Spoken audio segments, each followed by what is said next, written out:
अब बात कर लेते हैं कि जी कि क्या चीज़ ऐसी है कि जी कि हम लोगों को क्या चीज़ होल्ड करती है। क्या रीज़न्स हो सकते हैं जिसके जो हो हमें होल्ड किया जाता है, हम पीछे हट जाते हैं। वो है रीज़न है fear of failure, self doubt और नेगेटिव थिंकिंग और comparison with others. Fear of stepping outside comfort zone. और जो कॉमन बैरियर्स हैं वो फ़ियर ऑफ फेलियर है। क्या हम लोग अगर मैं ये करूँगा तो मैं फ़ेल ना हो जाऊँ या फिर हो जाऊँ।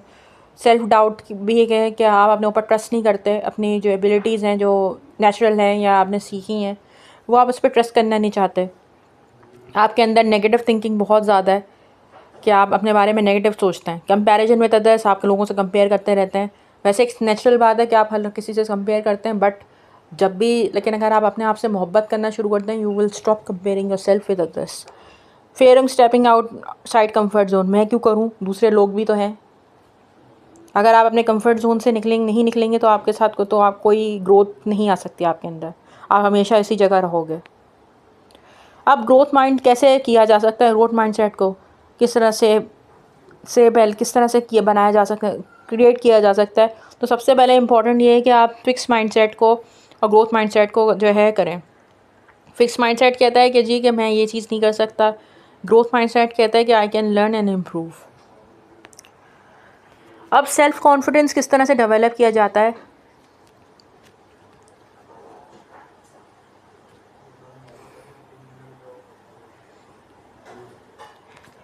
अब सबसे इम्पॉर्टेंट बात ये है कि देखें, बहुत सारे लोगों के दिमाग में ये होता है कि जी के कॉन्फिडेंस जो है वो ग्रो होता है, वो इनबॉर्न होता है। नहीं, द आंसर इज़ कि जी कॉन्फिडेंस जो है वो कभी भी किसी दिन या किसी भी वक्त जो है किया जा सकता है। किस तरह से हम लोगों को लगता है कॉन्फिडेंट इंसान जो है इनसिक्योर नहीं होता, लेकिन सच बात तो ये है कॉन्फिडेंट इंसान भी इनसिक्योर होता है, लेकिन वो अपना कंट्रोल करता है। ये कैसे करता है? Bye practice.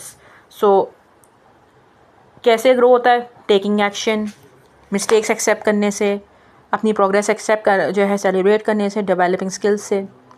और कॉन्फिडेंस जो है बिल्ड किया जाता है, नॉट इनहेरिट नहीं किया जा सकता कि जी ये पहले जो है आपके जो पेरेंट्स सब जो हैं कॉन्फिडेंट हैं लेकिन आप नहीं हैं। आप भी होंगे यकीनन, ऐसा नहीं है, जेनेटिकली ये पॉसिबल नहीं है।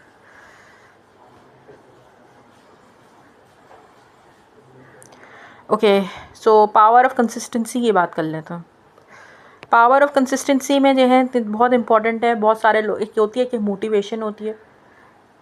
तो स्टार्ट करते हैं। मोटिवेशन जो है, हम लोगों किसी मोटिवेशनल स्पीकर ने आपको किसी बड़ी ख़तरनाक किस्म की तकरीर दी, you will feel very energetic, कि आपने कहा कि जी कि हम लोग मैं भी यही करूँगा, but the other day you forget कि जी कि हम लोग ऐसा कि फॉरगेट कि यार आपके अंदर से मोटिवेशन ख़त्म हुई। द रीज़न वॉज कि मोटिवेशन वेरिएबल होती है, इट कैन चेंज। सो अगर और मोटिवेशनल आपको कोई बड़ा काम करने के लिए मोटिवेशन की ज़रूरत नहीं है, डिसिप्लिन की ज़रूरत होती है। सो आपके अंदर जो डिसिप्लिन है वो इम्पोर्टेंट है। मोटिवेशन जो है वो एक तो वेरिएबल है, it can fade away any time. So progress किस तरह से किया जाता है कि आप थोड़े थोड़े हर रोज़ 15 मिनट कोई भी काम जो भी आप चाह रहे हैं गोल करना, वो कंप्लीट करें। और अगर यकीन करें कि प्रोग्रेस परफेक्शन से बेहतर होती है। डिसिप्लिन जो है मोटिवेशन से कई गुना बेहतर होती है। और कंसिस्टेंसी जो है सक्सेस की क्रिएट करती है। प्रोग्रेस जो है ये एक साइकिल समझ, प्रोग्रेस होगी तो परफेक्शन से बेहतर है। परफेक्शन से मतलब ये है कि परफेक्शन जो होता है कि आप जो है वो इंतज़ार कर रहे हो कि यार ये परफेक्ट टाइम है, परफेक्ट मोमेंट है, तो मैं इसमें काम करूँगा। नहीं, there is no such thing is perfect moment. हमें नहीं पता होता कि क्या है। आप सोच रहे हैं कि मैं परफेक्ट टाइम करूँगा। मैं फॉर एग्जांपल आपने कहा कि सोचा कि मैं 5 साल बाद ये काम करूँगा क्योंकि मेरी एज ये कम है, दिस एंड दैट। ऐसा नहीं है ना। आपने जो काम सोचा अभी से करना शुरू करें, छोटा मोटा ही करें लेकिन स्टार्ट करें आज ही से। डिसिप्लिन होता है, वो मोटिवेशन की बात की थी मैंने भी। मोटिवेशन जो होती है वेरिएबल होती है, इट कैन फेड, लेकिन डिसिप्लिन जो है वो उस चीज़ को कैरी करता है, उसको कंटिन्यू करता है किसी भी काम को। और कंसिस्टेंसी के साथ अगर आप काम करेंगे और डिसिप्लिन अगर होगा तो ऑफ कोर्स कंसिस्टेंसी भी आएगी यकीनन, डेफिनेटली। तो आप कंसिस्टेंसी जो है हमेशा सक्सेस ही होगा। जो कंसिस्टेंट होगा किसी काम में वो हमेशा सक्सेसफुल होगा। जो छोड़ के भाग जाएगा, जो छोड़ के इस तरह से लैक ऑफ इंटरेस्ट के साथ काम करेगा वो कभी भी सक्सेसफुल वो नहीं हो सकता किसी भी काम में। कोई भी काम है जो आपके दिमाग में जो भी आप सोच सकते हैं इसके बारे में नहीं हो सकता।